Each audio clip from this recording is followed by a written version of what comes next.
for yourself to make these recommendations, how are these recommendations made? Just by the seat of our pants? Or? Well, I wouldn't say that, sir. No, we look at the IEP. We look at each building every time it comes up. We look at the IEP and we assess it. So if they're, remember, our goal has always tried to be that we're not going to furlough individuals. So anytime somebody decides to leave a position in a given building, we assess to determine if that position is fully needed, the amount of hours in that position, maybe more, maybe less. We also look to see if that position might be better suited now in another building because somebody's transferred in. So each time it comes up, we look and talk amongst the 8 buildings and figure out, due to the lack of flexibility to move folks from one spot to the other, it's important that we look and determine where in fact we need them. And that shifts and change. We evaluate that each time somebody decides to move on to whether we would need it. And we also evaluate it sometimes when we just need to add a position, whether somebody's left or not. As you recall, there's been some times where this doesn't just occur because somebody's left. We've actually physically had to add positions that weren't because somebody left. That's just the way the needs fluctuate. Right. So if this is building by building, case by case, and Google Drive's a fluid document, a fluid method of using documents, you could put something together and update it so we could review the needs by building also, right? How many pairs we have compared to how many pairs we need, and if that changes due to IEPs, someone comes in and punches a number in and changes that need, it'd give us a better assessment of what we're voting on.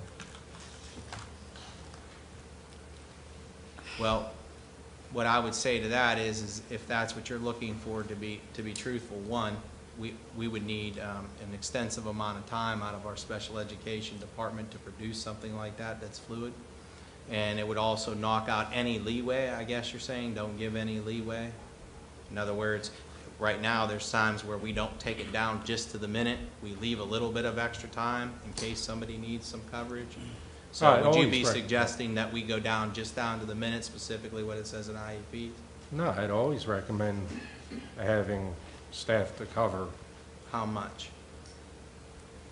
Well, once I'm produced with the needs, I can determine that. Well, if we put the needs down, I'm just asking how much extra should we have? The needs only are going to equate to this exact amount, which fluctuates. So let me give you an example. Let me just finish my thought. So let me give you an example. If you say that there's a need in a given building that equates to 65.5 hours right now, and then it changes. We can't add hours to people's positions right now without permission. We can't move them from building to building. So now you're going to be hiring another employee, which takes time to be able to hire them. So sometimes you give yourself a little bit of breathing room there. We could also build in the breathing room because these are people who could also assist children without IEPs, effectively reducing class sizes, which is another concern I have within our district. I would defer to the lawyer on that, but at times that could be a little bit dangerous, just providing services to students who, you know, have not qualified, or it's not written. They don't have an IEP that says specifically this is what their services would be provided. We'd have to talk to those parents and ask them if that's what they wanted. So paras never just help out with instruction in the classroom with general ed students? Well, they can help a student who's there, sure.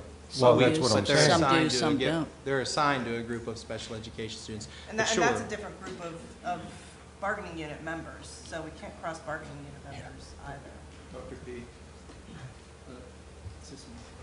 My take in this whole thing is it's a lot like laying carpet. If you need 15 square yards to cover your room, you can't order 15 square yards and do it. You have to have some excess because things don't always fit the right way. Would that be a good analogy? It is a good analogy, and sometimes you need more paras in a certain hour of time than you do. In other words, if you just thought about asking how much hour of para support that you need without looking at the time frames that they need, you may be able to say that you would be able to line that up in a 7.5 or 8 hour day. However, if a block of the time is all needed in this given time, then actually you'd be having extra time in the beginning and the end of the days and more need there, and the person can only be in one spot at one time. I think Mrs. Roll. Mrs. Roll. Mrs. Roll. You mentioned in the beginning that you wrote an email back in September. Yes. You're one board member. You're requesting the superintendent to give you all the written information. administration and to direct all the time and resources away. Yes. If you get 5 people to do that, to vote, make a motion, see if you can get 5 members to do it, then it could be directed to do it. If not, then that's probably why it wasn't done. It's, you are 1 member with out of 9. Yes. And when you want to direct him to do it, you cannot. You can request that it be done. If it wasn't done, we need to support the 5 other board members to do it. I never said I directed him to do it. I said I would not be voting affirmative And until said- he You did said do But it. you're complaining that it wasn't done since Yeah. September. No, There's I a was reason. giving the public an explanation of And why I'm say- not I'm saying voting now, affirmatively. If you want to make a motion for it, make a motion and see if 5 board members are going to direct your superintendent. Can I to make do a it. motion off the agenda? No. No, the No. I didn't think agenda's so. not. Let me, Can we make, I'll ask that it be put on the next. can we agenda. make an exception to that? There's a way for making the, no, let's- No, you It's made a fine. motion at the beginning to adopt the agenda. okay. I think that from what I've been listening to, the bigger issue that we are all concerned about is the number of part-time special education paraprofessionals we see on the agenda to hire, and the amount of people that leave every month, it seems like, that we have to fill, and our difficulty in filling those positions. I think that's at the crux of this all, and I think that that's related to the fact that we don't have a contract yet, which we can't talk about. And That's so impacting it. we are hoping Hands are tied. that that's going to happen, but I don't see this problem solving itself until we have a contract. So. One other point I'd just like to make on it is that it is at the forefront, meaning that every time we post it on Indeed, every single time somebody applies, Mary Beth in my office clears my schedule, and I personally interview the folks with anyone else who's able to be there. So it is a #1 priority.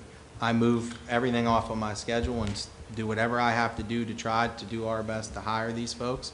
Sometimes packets and things, I said this at the committee meeting, I'll repeat it again, there's a lot of paperwork that goes, and a lot of training, and a lot of clearances that go into working in the school system, as there should be, and that takes some time too. But it is a priority. I also have a comment, if I may, Mrs. Rule. I beg to differ with the comment that someone or the board is flying by the seat of their pants to put this information together. I find that the employees, whether it be administration or whether it be the employees themselves who are actually doing this, there are people, Ken, in this district who are standing on their heads to do what is right for the children. So to infer that someone or somebody or whatever are flying by the seat of their pants, no. I totally disagree with this. And Mrs. Dobas, thank you for bringing up the fact that because of the contract, which cannot be discussed, not going to break any of the rules, that's also a piece of it that you didn't mention. Thank you. Mrs. Rule, one more Yes. comment. And I agree that a big part of the problem is the fact that we do not have a contract. I believe another bigger part of the problem is we have certain board members that want to micromanage because they don't trust the superintendent. And so they want to dig in and try to get information, even though we're presented the information in the back room with all the details that he's trying to get at. We're presented details from our superintendent about how he plans to do it and what the plans are done. Because it's personnel items we can't discuss out here, but certain board members want to micromanage, and that's why they keep digging in to get the information. With all due respect, I don't want to micromanage. What I want to do is answer the questions and concerns that I've gotten from numerous special education parents and other people in the community that needs weren't being fulfilled. When one person comes to me, I refer them to the appropriate administration. When I continuously get the same concerns over and over again, it's a systemic problem, and that is all of our responsibility to dig into and make sure that that systemic problem is addressed. In your opinion, it's a systemic problem. In my opinion, it is not a problem. And that's why we both get elected and we both represent the interests that we. Correct. All right. Call the question. Any other comments? question. All right. I'll save mine. I have a question, but All I'll right. investigate it Do you want me to properly. repeat the and I'll motion? save it. Yes, you want me to please repeat repeat it? the motion. We're ready to vote on it. Okay, we're voting on 5C, 1, 2, 3, 6, 12, 13, 14, 15, and 17 under personnel. Is there a second? Second. No, it's been moved and It's seconded. been moved and Okay. seconded. I was just, I was Go just, back to the beginning. I was just All those in repeating it. favor? All those in favor? Aye. Opposed? No.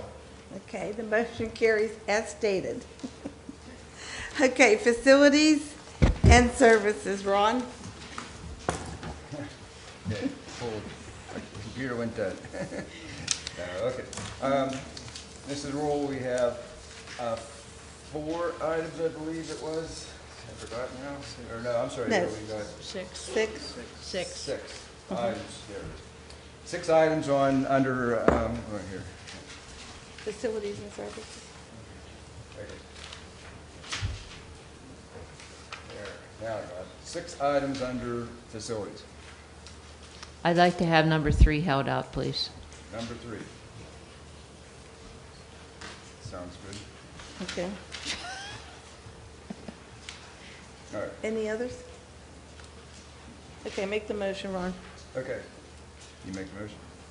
Do I hear a motion for, okay, first I have repair, number 1, repair of school buses. Number 2, renewal of postage meter contract.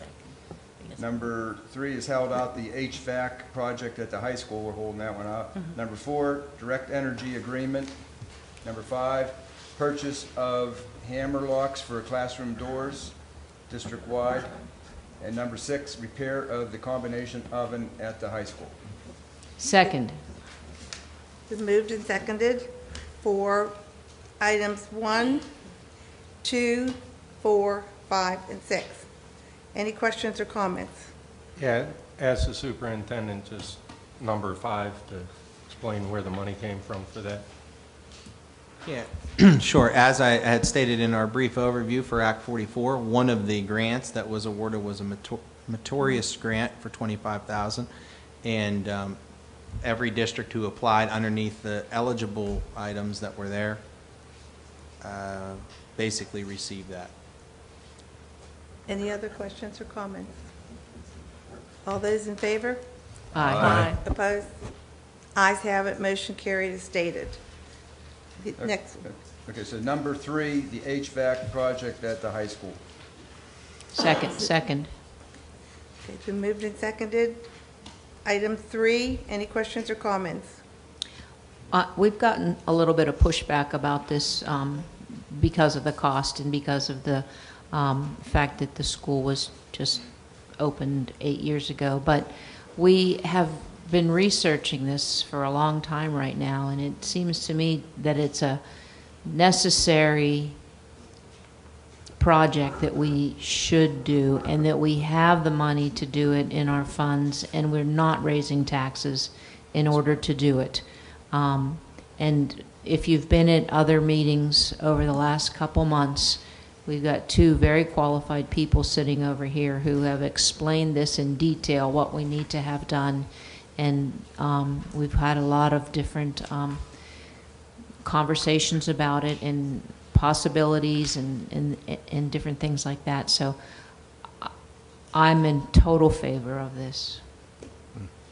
Any other questions? In addition to what Mrs. Doba said, that based on the same email, one of the other comments or concerns was about the fact of why do we need to air condition these kids? You know, they said, and I could sort of concur a little bit in a way, because I know myself and a lot of us people that have gray hair, we didn't have air conditioning in schools, and there was nothing wrong about sweating at your desk with your arms and all that. But right now, we do know that this is the way everybody is. We need air conditioning, and so this is something that we just have to live with. And also, the one concern that I had that was basically told, Mr. Keith told us that we do not have to worry about the fact that this is not going to be inferior. This change to the air conditioning unit is going to meet the needs. It was well investigated. We saw reports throughout the past couple months here. I'm convinced, in my limited knowledge, we Mr. Nagel and I, we went down, we had a tour, we got to see a little bit firsthand as to what was actually going on. And again, based on our limited knowledge, it seems like this is the answer to take care of a problem that people have complained to us left and right. They do not want the high school on air conditioned. So we will have to live with the fact that we have to air condition it, and it sounds like it's going to be taken care of. And that's all we can say. I mean, so there's no other choices. Nobody else came to us with any other better ideas, so we have Ron, to you pay know the way. that, you know that there's not a window in the high school that opens, right? Well, hey, let me tell you. Unless you throw a chair through it. I Don't go give in him my any car ideas. in the middle of a 95-degree day, and I do not worry about turning the air conditioner. I've never turned the air conditioner on, even in my car. I do open the window, but I'm just telling you. Yeah, you can open So one final point I just wanted to make on this. We did indicate that this would be a phase one. In case there was a phase two, I just want to remind everyone of that. However, we did go pretty comprehensive to the point where we feel that we're not going to do the minimum on the phase one. It's pretty extensive, and we feel that it will work. I would also say that this is the exact reason why you do put money away, is for when these things happen, you are able to fix them. And I believe in that. And this is something that, you know, we've been fiscally responsible. We will continue to be fiscally responsible, or at least I will recommend that to the board, and the board has. And I think it's my strong recommendation that we do this, because I have visited there, and I understand your point, Mr. Workmeister, but I think it does need to be done so the students and staff can operate in a comfortable manner. So I would appreciate your support on this recommendation, and know that we don't spend this type of money without thorough research, and I don't recommend it without need. Mr. Kramer, it's my understanding that the original air conditioning equipment for the school was used much harder than it was anticipated, and not showing severe signs of wear and tear. Is that correct? Yes, correct. So this is not something that is really optional to do. We have to do something in order to maintain what we have. It'll save the building greatly. It'll save hours of runtime. Should help us greatly with some utility bills, plus provide us with a much more, applicable system for everybody, especially in the hotter weather. A lot of thoughts going on. A lot of engineers have checked all the drawings and stuff that I proposed, and everybody with train and everybody's in agreement that this is the way to go. Okay, thank you. I know you said that before. I just wanted you to say it one more time before we take the final vote. Thank you. A quick comment, if I may. First of all, Mr. Keith, thank you and your team of many people involved in making this decision. It's certainly something that you folks didn't take lightly, and the board and the administration is not as well. And also, I want to reiterate something that was already said, in that this evening when we had the auditors give the report, they complimented the efforts of saving for a rainy day, no pun intended, and we have, and past boards have done the same. And that's the other thing that's going on at Pathfinder. Mrs. Rule mentioned about the roof at Pathfinder. The money that will cover the cost of the roof there, the building, as you know, as I said before, is owned by 5 districts. That will be decided by a formula that's all set up. I won't get into all the details of that. But as a board at Pathfinder, we have done the same thing. We've saved for that rainy day. So we are trying very, very carefully to protect the taxpayers' dollars. Thank you. Any other questions or comments? If not, all those in favor? Aye. Opposed? Motion carries as stated. Yeah, we belong to a couple of consortiums, and that's what we always have to think about in our budget. The figure you see there has to often be paid into these consortiums because we own a lot of those buildings. So it's just not only this district. We do have other assets. Okay, Finance Committee, Dave? Yeah, we have 16 items under the Finance Committee. Would anybody want any of these items held out for discussion? Hearing none, I move all 16 items. Number 1 being the November 2018, December 2018, and January 2019 salaries and bills. Number 2 being the November 2018 financial report. Number 3 being the December 2018 financial report. Number 4, budgetary transfers. Number 5, adopt the 2019-2020 proposed preliminary general fund budget. Number 6, the acceptance of the audit report for the year ending June 30th, 2018. Number 7, acceptance of donation. Number 8, awarding of the bus bid. Number 9, AIU Joint Purchasing Board. Number 10, approval of student service contracts. Number 11, approval of the purchase of a mobile studio cart system for the high school. Number 12, approval of the purchase of the information technology equipment. Number 13, items declared unused and unnecessary. Number 14, high school musical construction costs. Number 15, support for the application of Pennsylvania Commission on Crime and Delinquency grant for community-based organization. And number 16, the memorandum of understanding with the Allegheny Intermediate Youth. Second. It is moved and seconded. Items under, get it, finance? Finance. Under finance, items 1 through 16. Are there any questions or comments? I have a question for Mr. Karazzi. You were asked last week, and you said you were going to tell us, are there cameras on the new buses we're ordering for the... The camera systems that we buy now Yeah. are all in state contracts. We don't add those to the bid. We can get one, or we can get 10, however many, they're all in state. So it's going to include the one telling if people are passing a stop school bus? We didn't buy those yet. Those aren't part of the bid. Okay. So if we want to get them, we'll have to add them. They can take some of those systems off the old buses. Once they do that and we find out that they work, we'll see, do we need to buy 3 systems or do we need to buy 10 systems? We'll know later. Okay, thank you. And this bus bid is lower because of our agreement with the, Right, through with the our grant grants? that, And so does this mean we can get rid of those buses in that parking lot now? yes. Okay, so we're gonna like donate them to recycle or something? Yeah, there's an exact process that they reviewed with Dave Cheeseborough and Mr. Karazzi now, Okay. now that it's gone through, but we had to hold on to those in order to be able to do that. So, We have to drill holes in the engine, and we got to cut the frames in half. So Right, right. I just wondered if we would be able to get rid of them now. And then on number 5, Mr. Karazzi, can you just give a brief overview of our process here over the next couple months for this? Before you that, normally, we have to pass our budget in June, we have to pass the preliminary budget 30 days before you pass the final budget. Under Act 1, you have to pass a proposed preliminary budget so many days before the election. And that's different every year. So every January, we pass a proposed preliminary budget. It's just the first draft, and we rush to put it together, and then we'll work over the next 4 or 5 months to whittle that down. Okay, thank you very much. Any other questions or comments? If not, all those in favor? Aye. Opposed? Motion carries as stated. Policy Committee, Mr. Means? Hang on 1 second here. Okay, under the policy,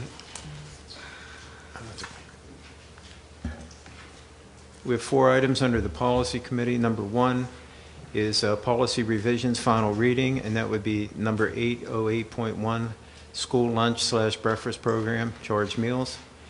And then number 2 is policy revisions, again, a final reading. It would be number 138. Language instruction educational programs for English learners, and 806 child abuse. Number 3, policy revisions. Is that a motion, because it's a final? No, not yet. It will be. It will be a Oh. motion. Number 3 is policy revision, second of 3 reading, and there's a bunch of those. 103, non-discrimination/discriminatory harassment, school and classroom practices. 103, attachment report form for complaints of discrimination/discriminatory harassment/students. 103.1, non-discrimination, qualified students with disabilities. 103.1, attachment, the report form for the above. 104, non-discrimination in employment practices. Number 104, attachment, that's a report form for that. Number 222, tobacco/nicotine students. Number 323, tobacco/nicotine employees. Number 4 is rescind policies. That's the second of 3 readings. 423 tobacco professional employees, 523 tobacco classified employees. We also have number 5, policy revision. This is the first of 3 readings. 247 hazing, 247 attachment report form for the above, 249 bullying / cyberbullying, and 249 the attachment for the above. Okay, so the first 2 items, number 1 and 2, are the last reading. So I make a motion to approve resolutions 1 and 2. Second. Been moved and seconded that we approve motions 1 and 2. Any questions or comments? All those in favor? Aye. Opposed? Motion carries as stated.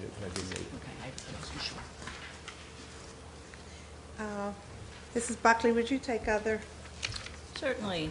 Under other, we have one student agreement, and I don't know, should I read the numbers or just student agreement?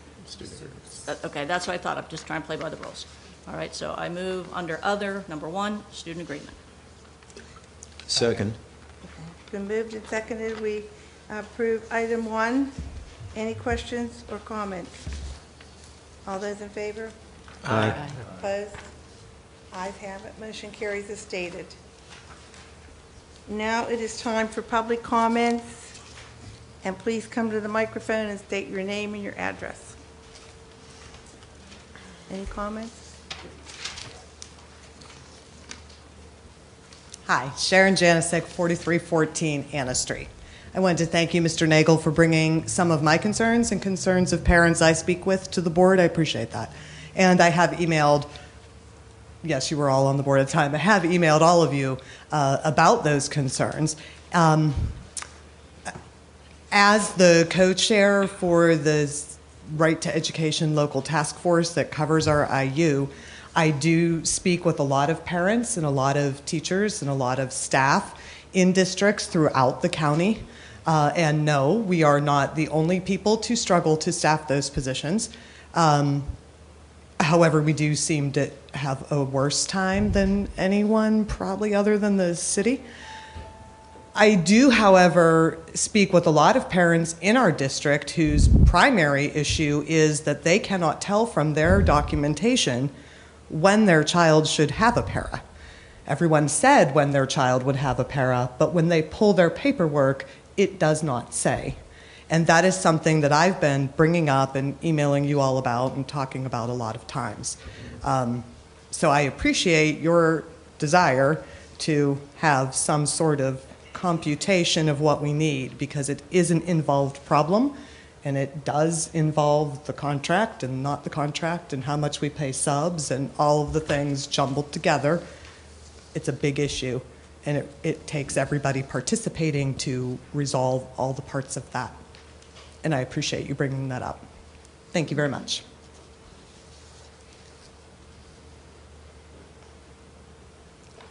Hi, Shayna Willis, 5844 Monongahela Avenue. I did email you this weekend. Thank you, Ken, for responding. I appreciate it. I'm concerned about these cancellations that we've been having, and I'm not a Tuesday night quarterback. I actually have been in the education field for 20 years, for the last 7. I've been training districts on how to handle active shooter incident response and how to plan for these incidences. So I'm not just a person that's standing here in front of you as an angry parent who can't get childcare for my kids. I can actually take the days off to be with them, thankfully. Each cancellation is a failure of leadership. We have been rewarding bad behavior in our district, and these threats are not going to stop if you keep canceling every time one crops up. There has to be a better plan put in place, and I'm concerned that that has not been happening.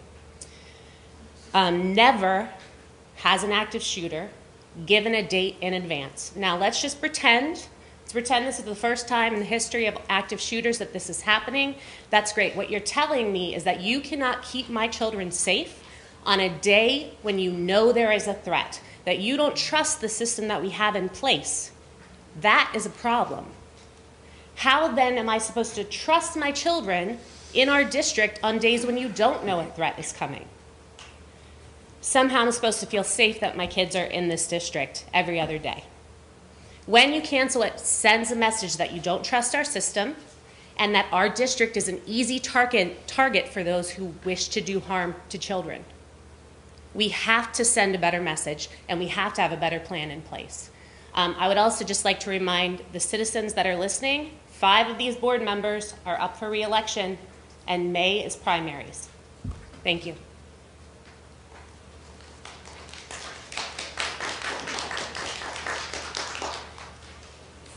Hi, my name is Lisa Price. I'm kind of going to piggyback on that. My address is 3460 Thornwood Drive, and I wrote this so that I don't veer off of it. I have 2 children at Memorial, and I'm a first grade teacher in a school in the surrounding area. So I start by saying that professionally and personally, I understand the weight of the decision when it comes to canceling and threats being made. But I feel like we need to come up with another solution besides canceling, because I feel like we're giving these kids that are making the threats exactly what they want. I know that other schools, including my own, have used strategies like having the police sweep the night before, no backpacks allowed, random searches, and more police presence. And I'm wondering why we haven't tried that. And my fear is that, you know, when a date gets written on the wall, we close. Well, what happens if we write the dates for PSSA week when we're mandated to have the PSSAs done during a certain period of time, and now we're closing during that time? What happens if they write every remaining date of the year? We need another strategy, and I hope that we can work together to come up with one so that it doesn't seem like anyone's being a pushover, but that we can work together to come up with another solution to have a strong message that we trust our district and we trust the system that's in place. Thank you.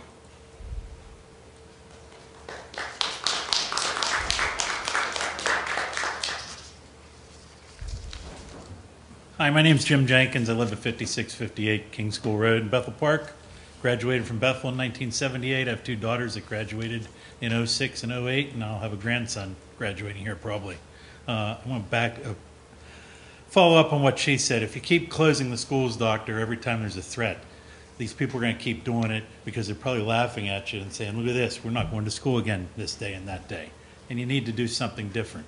I don't know for sure what you do as far as getting the Bethel Park Police involved, but from my past experience as being a student and a parent here, too many times the school district tries to sweep things under the carpet and handle things in-house. I think it's time that you bring in some outside people, police and what have you, to finally try to solve some of these problems. And I think if you did that, you'd send a message to the students that they won't keep doing this nonsense. The other thing, the whole board, you've only got 7 out of 9 here tonight. There's 5 of you up for re-election. 2 of those people aren't even here. I don't know, the board, I saw a lot of interaction here and so forth tonight. The board, that gentleman there works for you. You don't work for him. So you guys need to make decisions, tell him, no, this is the way we want it done. We hired you, and this is what we want done. That's why you were elected by the citizens of this community to be school directors, and you need to do that instead of saying, well, whatever you think or what have you. Because, like I said, there's 5 of you up for election. There's a lot of unhappy people in this community. And the only last thing I have to say, it's got nothing to do with any of this stuff, but last night I rode through the high school campus, and all the lights are on in that athletic field above the parking lots. It was 9:30 at night. It was about 5 above 0. There's no reason in the world for all those lights to be on in that ball field. And they're on again tonight when I walked into this meeting. I was told by somebody that the school district doesn't pay the electric bill for that field, that the football boosters do. Well, if the football boosters are paying the electric bill to run lights at night in the middle of winter on a ball field, they need their audit. They need to be audited too. So who pays the bill for that field? Do you know? For the lights? I think at this point you want me to answer that at the end? Yeah, this is just comment. Okay. Yeah. Thank you very much for your time.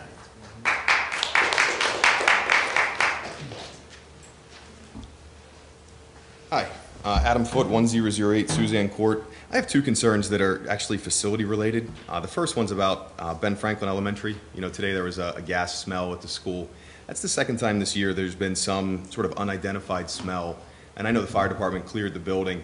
I was just wondering what additional, you know, either the gas company or some experts or additional work that's going to be done on the building to determine the source of that. I think it's kind of unusual that it's happened twice now in the same facility, and I don't think any root cause has ever been worked out. I'm curious if anything's in the works there. The second one is about an article that I came across from the school newspaper. It was actually written by one of the high school basketball players. It relates to their locker room. It sounds like the locker room, which is underneath the gymnasium, is almost in an unusable condition for the girls. According to the article, the girls aren't using it. I spoke with the coach. They've basically covered up all the drains in there. They've tried running water through. They've tried doing some different things to make it functional. But there's even one comment in here from one of the players that says, the stench is so bad in our locker room, I had to get dressed in the hallway. And so I'm just curious if anyone's been made aware of that, or what steps have been taken so far, and then what steps are in the works for the future to remedy that. Thank you.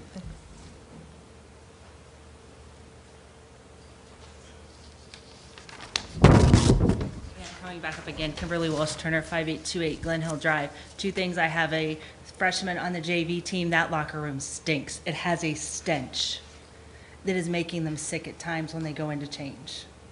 And second of all, I have a concern. There was an email that went out that said this afternoon that you're going to monitor now the bathrooms at Neil Armstrong. We are now monitoring bathrooms and using extra paras, guidance counselors, school counselors, anybody else to monitor bathrooms at the high school, the IMS, and NEO. Where's all this money? They should be assisting our students, not monitoring bathrooms.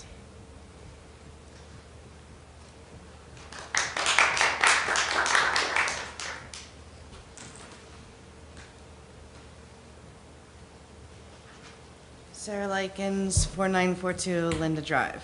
Regarding the para concern, I do agree that the lack of contract is the reason why we are short and can't fill these positions.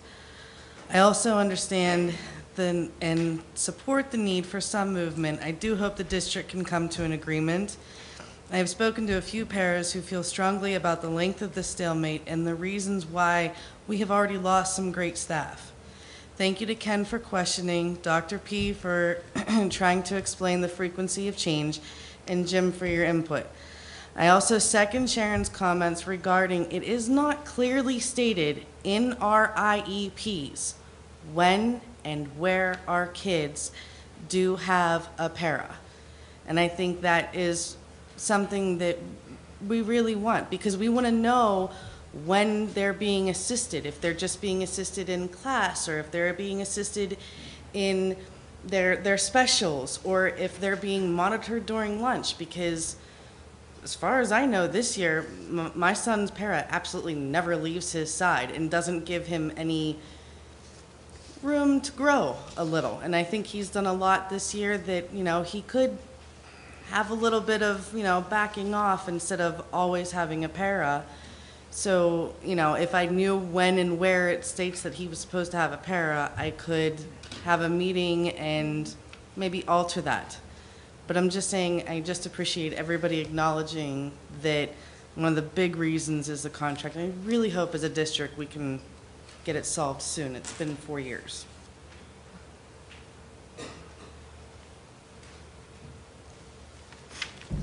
Ken Crowley, 2020 Millennium Court. First, I just wanted to thank the board members. I brought a concern to you several months ago about extended day kindergarten for Lincoln Elementary students, and I want to thank the administration and the board members for looking into that. And I know that Lois Johnson is tentatively planning on doing that for Lincoln students next year, so I thank you for listening to the concerns of one person.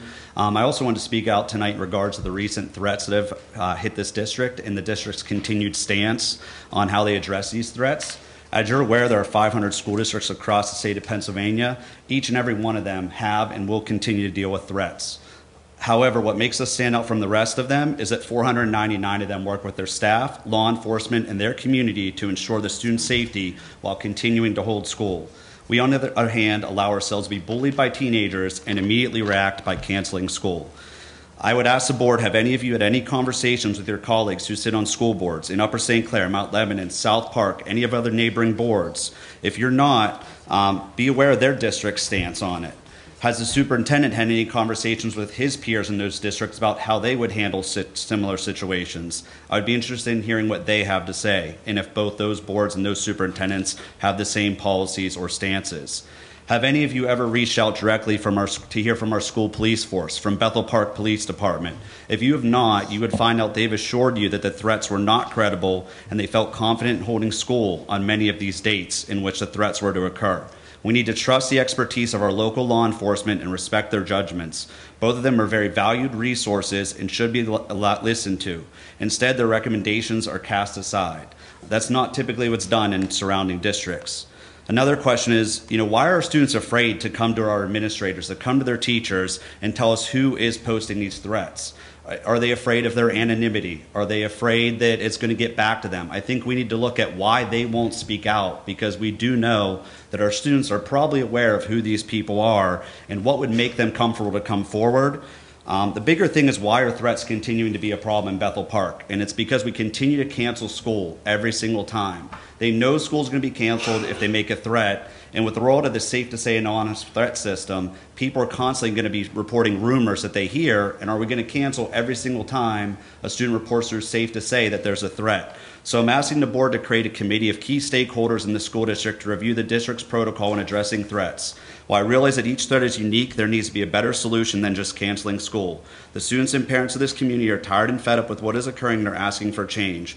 Instead of allowing ourselves to be held hostage, we should be swiftly reacting in a way that protects the student's safety and sends a message to everyone that we won't be held hostage and that we will catch you and we will punish you. Thank you.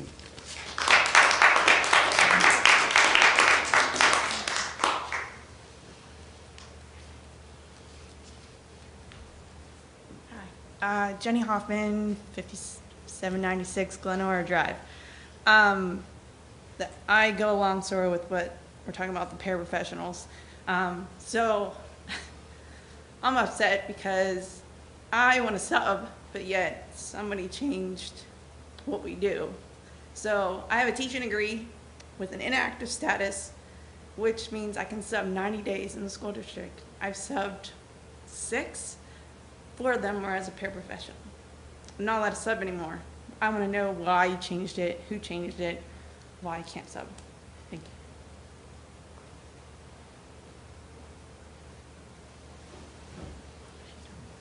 I have no idea. Eric Ellsbury, 3423 Ashland Drive. While we continue to have these macro threats that shut down the whole Bethel Park School District, there continues to be issues in elementary school. Teachers assaulted, students are still being assaulted, and there doesn't seem to be any response coming to us. We've sent several emails to the principal, not getting responses properly. And these are the kind of things at the lower level, the elementary level, that breeds into this upper level that keeps feeding on. If it's acceptable at that level, it's going to continue to be even more acceptable the older the students get. So this is an endemic problem that needs to be culturally solved at the lower levels, and I don't think we're doing this properly. It doesn't seem to be any movement on this. My daughter comes home and talks about it constantly, about the kind of situation she's put in while she's in class. Just wanted to bring that to everyone's attention, that this kind of stuff has happened at the very lower levels. Thank you.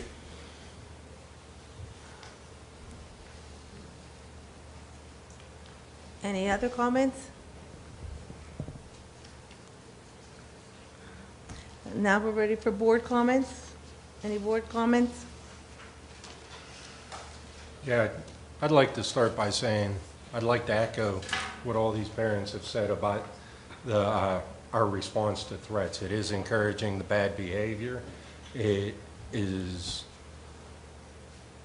an unrational emotional response when we cancel school on a Monday because that date was written on a bathroom wall or that date was given in some way or another. But my kids were in school today. What makes me think that my kids are more secure?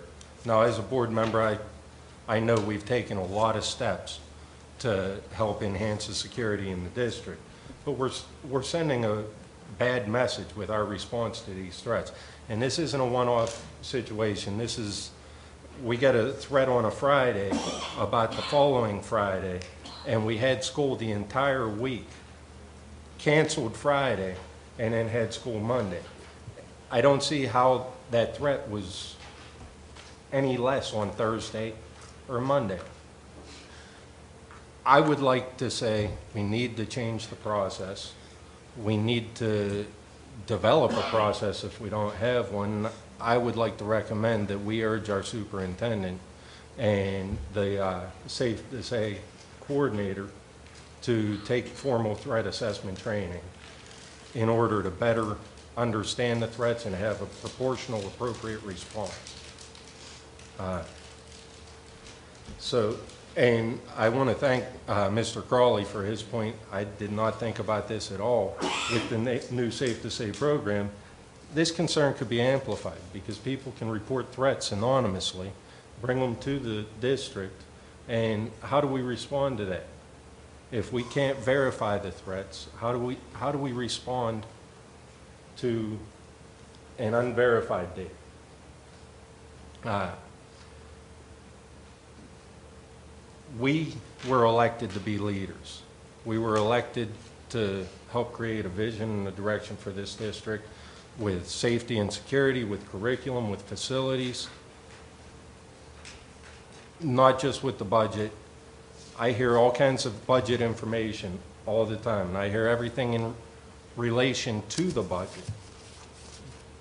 But we need to start looking at long-term facilities planning, 5 to 10 years out, like most districts do. We need to look at long-term projections of enrollment. We need to look at long-term curriculum in a more cohesive manner that we can formulate plans for the long term instead of always feeling like we're reacting to situations as they arise. I can respond to the facilities one. I mean, we've had at least 3 or 4 architects who have gone through the whole district. We have plans for every building, and they're all long-term, and what you have seen and all the remodeling has been a result of that. So we have done a good job at keeping at our facilities and with long-term plans. You just haven't been on the board to maybe hear it all. But we have plans coming out, I can't tell you, and money invested for all of the buildings in the district. That's why you got a new high school when you did. And we planned 4 years for that. 4 years it took us on the drawing board.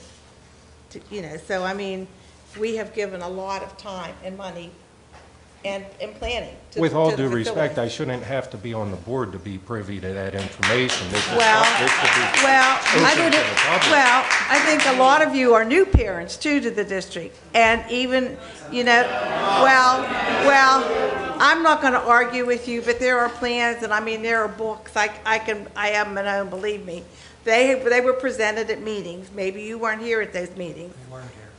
But they were presented, so I know, we can look at the budget and see how much money, they're all there. There were But that- meetings but held, anyway, that's Mrs. the Rule, thank facilities. you. There were a lot of public meetings held. Yes, a lot of meetings. So, Do we have a long-term strategic facilities plan? That last study was a long-term one, was it Kimball? Yeah. yeah. There were many, Ken, maybe you didn't live in Bethel Park then, but there were many public meetings. No, I'm asking right now, do we have a I long-term can't answer that question. You facilities- didn't ask me that ahead of time, and quite truthfully, I don't memorize everything. Okay.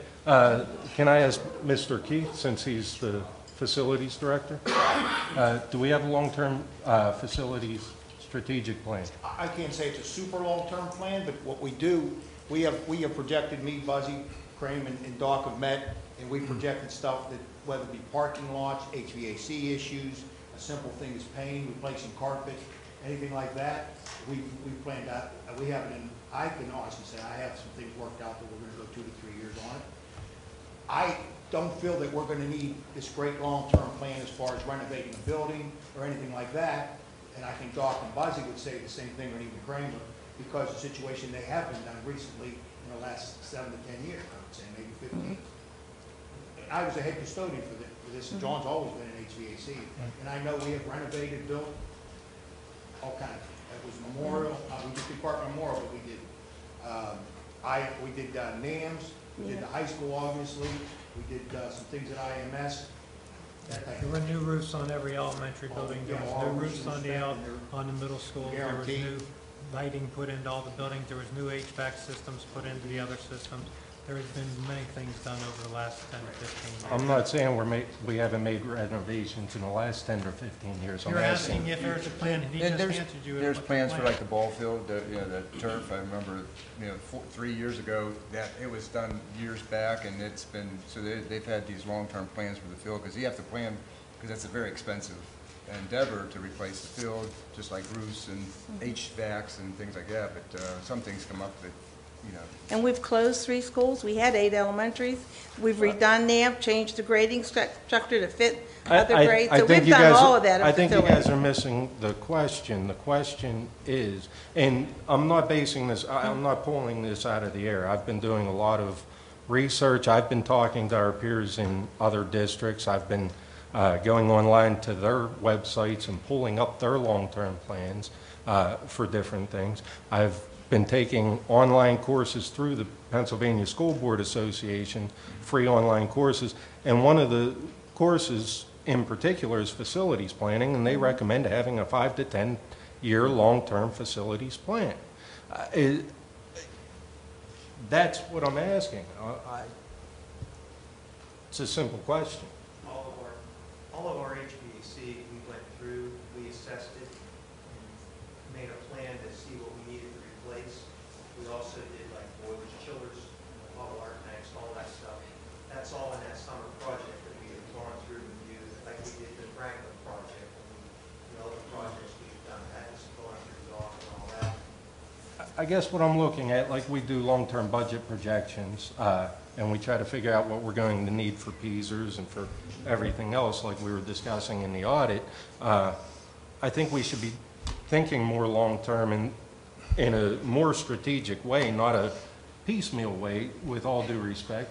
Everything I've heard here is just little specific projects that we've done over time or that we're thinking about doing in the future. That's not a strategic plan. No, And that's I don't what- think those are small piecemeal things. I mean, we put multiple millions of dollars in the dams a few years ago. Washington, we did a serious upgrade. We did one in Franklin. A long time ago, not the past 4 or 5 years ago, but historically, Bethel has not maintained its property well. We would wind up with a roof that leaked, and then a roof would damage the ceiling, would damage the windows, and so on and so forth.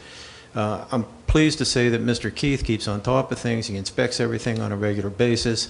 So when the roof starts to go bad, he lets us know, say, hey, that roof is going to need taken care of in a year or two, or this parking lot's kind of shabby, we don't have to do it this year, but next year or the year after that. So I think we are in pretty good shape for 5 years. I think we know what we're going to have to do within the next 5 years. And in terms of beyond that, I don't know. Could we have a whole bunch of people move in and have to open a new school, or a whole bunch of people move out and have one shut down? You can't necessarily tell those things. But for the foreseeable future, I think we're in pretty good shape. And I'd also like to address some of the things that Mr. Crowley said. You can argue about the closings. I mean, if you want to say we close too often, okay, I can't argue with that. But I can tell you, as a matter of fact, that people in the school district have been working hard. The staff has worked hard. Dr. Pasquarella's worked hard. There's been contact with the police. All the things you were talking about pretty much have all been done. The only thing you could disagree with is whether the actual closing itself should happen.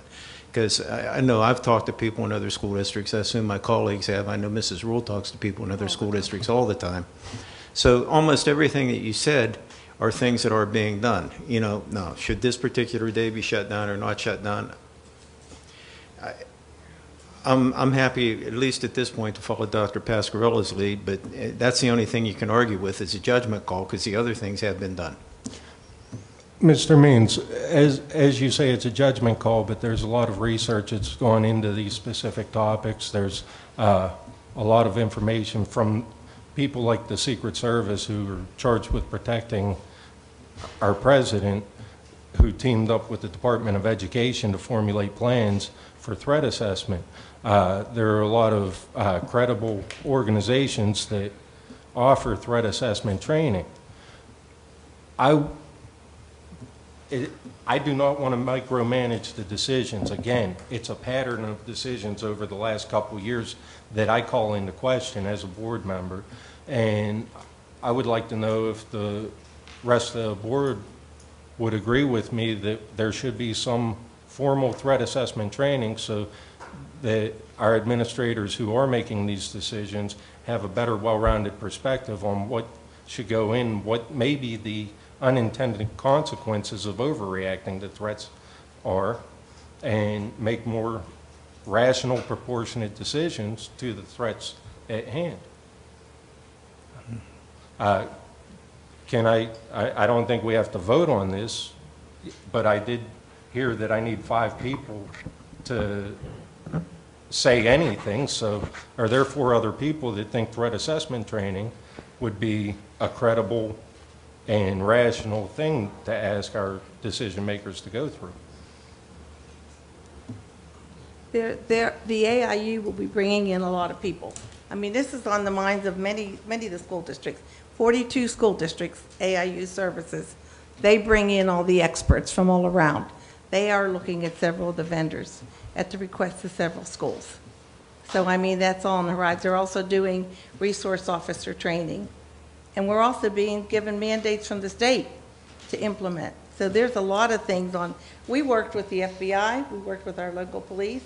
I mean, when we built this big school, the FBI came in, and that's how we designed the whole big school, because they I went understand. to the woods and looked at everything, checked our doors. So we do have an assessment of, from the FBI perspective, ourselves. No, I'm talking about threat assessment, not, Well, I not know, our I said actual that, the threat security assessment, needs. they will be bringing in people through the AIUs because they don't want the schools to have to pay PSBA. They want to be able to offer the courses free.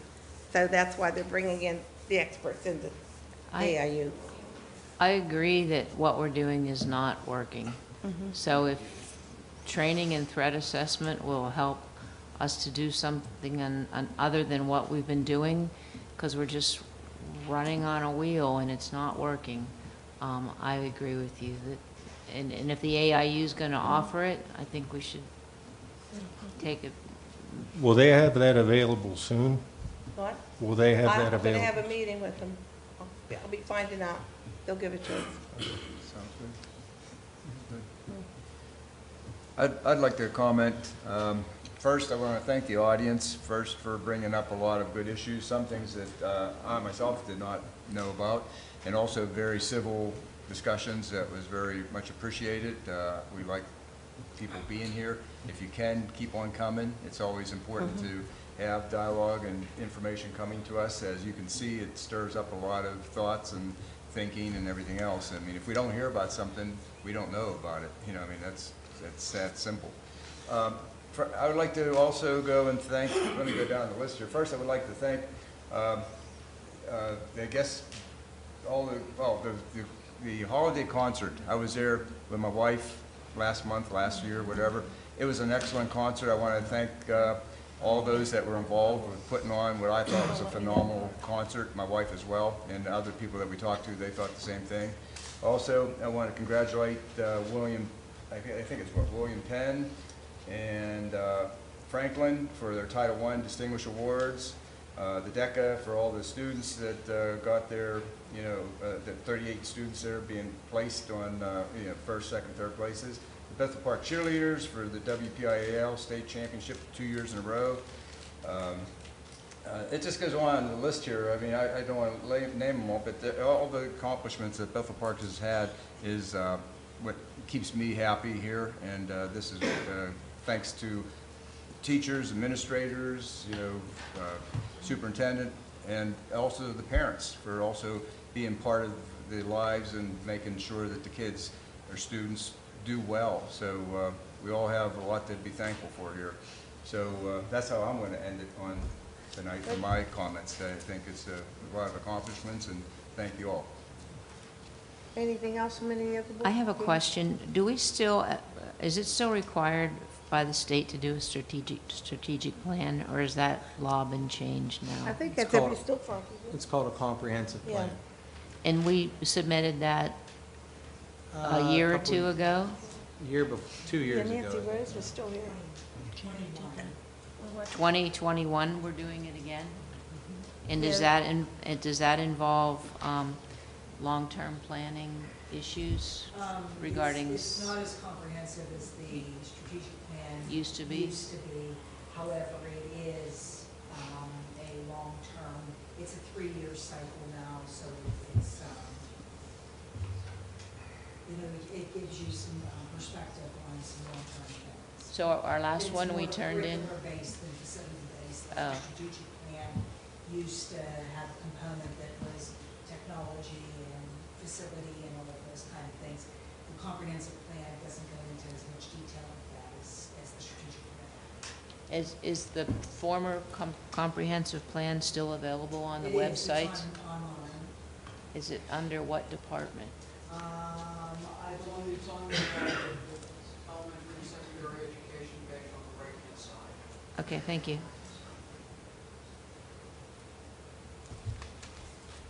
Anybody else? I think the only thing else I wanted to say is I know that I've said this once before, I'll just keep it short.